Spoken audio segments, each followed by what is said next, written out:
What is going on, 2B? Welcome back to the channel, ladies and gents. So, as you can see, nice empty garage and still no hellcat. So, status of the hellcat. Let's jump right into it. So, the hellcat is still in North Carolina, still very, very broken. And as a matter of fact, they found even more damage than there was before. So, what was originally thought to be just a crank sensor, you remember I already said there was no way it's just a crank sensor. They tried to, they were waiting for a crankshaft. They were going to replace the crankshaft and a couple of other parts. And then upon teardown, when they were still waiting for the crankshaft, they realized that there's a lot more than the crankshaft. And a little bit more is going to have to be replaced. Now, what exactly replaced? Well, according to the Dodge dealer, the serviceman that I just spoke with not too long ago, looks like we're getting a new Hellcat engine. 7,000 miles on the car. I don't know how it could have been beat so bad. I refuse to believe it was beat that bad. Maybe just the perfect storm had to have hit it. There's no way that the little bit of stuff that I've done with the car could have done so much damage. I refuse to believe it. Either way, even the last owner, there's no way he could have done this much. With the amount of abuse and donuts and burnouts and things that I see other Hellcat drivers do on YouTube, there's no freaking way. I refuse to believe it. But yeah, I'm just gonna chalk it up to it had to have been just the unluckiest time and the perfect storm, and it just caused just a wave of destruction within the drivetrain and engine itself. So where does it leave us? So now we're still waiting. They're getting back with Dodge, and Dodge is going to get back with them on when they can start replacing the engine and when they're going to send them an engine and all that stuff. So that's what we're back to. So we were already waiting for the crankshaft, but then, like I said, they started to tear down, and now they're waiting for a whole new engine. So that's where we're at now. If it's brand new, I don't know. Probably not. It's probably just a new to me engine, but I hope I'm hoping it's brand new because the car was basically brand new. It had 7,000 freaking miles on it when I broke it, and right under or just over 6,000 when I got it. So I hope it's a brand new engine, or at least one with similar miles if it's not going to be a brand new one. So that's where we are at now. I know most of you guys right now, I'm pretty sure that's why you don't buy used muscle cars. That's why you don't buy used sports cars, yada yada yada. Well, my first Charger bought used just fine. This little rinky-dink thing right here, I bought used just fine, other than the stupid headlight, which like burnt out and had like some weird stuff going on with it. I don't know. And it does a weird shake thing, but it drives just fine. It's been driving just fine for the past year and some change. So my wife's Sonata used just fine. So I've had decent luck, or pretty good luck, I should say, buying used vehicles. So this is just one of those times where I just was unlucky. I don't know. I'm pretty sure I'm not the first Hellcat, first one to buy used Hellcat, and I damn sure won't be the last one to buy used Hellcat. And it's not the first one to break, and I damn sure won't be the last one to break. However, for those of you who are on the fence about buying used versus new, or buying not a Hellcat at all, just sticking with a Scat Pack because you can afford those, I say just learn from my experience, man. Just learn from my situation. Take what you can from it. Does this happen to everyone? Definitely not. Can it happen? Obviously so. And will it be the last time? Like I said, it's not going to be the last time.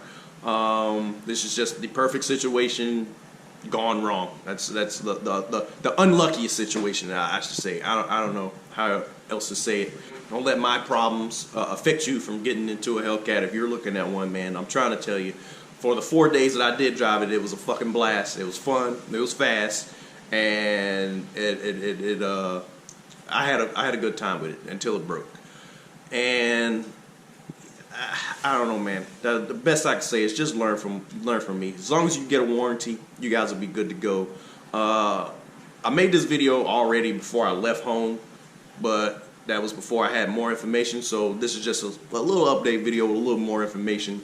And I was gonna go into like aftermarket warranty versus dealer warranty, manufacturer warranty, all that stuff, but I think I'll save that for another video because it would just run on way too long. But if you can, if you're going to pick up a used anything, just make sure you have some type of manufacturer warranty still with the car if you can buy it that new. Now, if you're going to obviously mod it and you don't care about a warranty and you're good with doing your own work and you can afford a brand new engine if an engine fails, then sure, go ahead. By all means, go right ahead, man. You do you. I can afford a new engine, but do I want to buy one? Obviously, freaking not. I don't want to buy a new one. If Dodge is going to pay for it, the warranty is there, I'm going to use it. And I still say that this is lucky, unlucky, because literally a week later, I was about to take the car to national speed, and I would have avoided a warranty right there. So luckily, it happened before I took it to national speed. And then I would have been SOL for real. But, you know, hey, things happen for a reason. And obviously, that was the reason, and the timing was perfect. Couldn't have been more perfect for it to break. Because Lord knows if I took it to national speed, it was a Riz app. It was a Riz app from there. I would have been paying for all of this out of pocket. So yeah, like I said, if you're gonna pick something up, just make sure you have some type of warranty. I don't advise buying a third-party warranty because you just there's plenty of videos and plenty of stories out there, man. Just do a little bit of research and you'll see exactly what I'm talking about. They will find any and every way to get out of fixing the car. My cousin is a perfect example. He has his transmission went out in his Z01, 2014 Z01. Transmission went out, and the warranty company is only willing to pay for the converter, but he has to buy the actual transmission. I'm just like, of course they would pay for the cheap part. Of course, that's how they work, right? So just like I said, that's a story for a different video when comparing warranties and all that crap. That's a whole different topic. So we're just gonna cut it short. Just my 2 cents on them, man.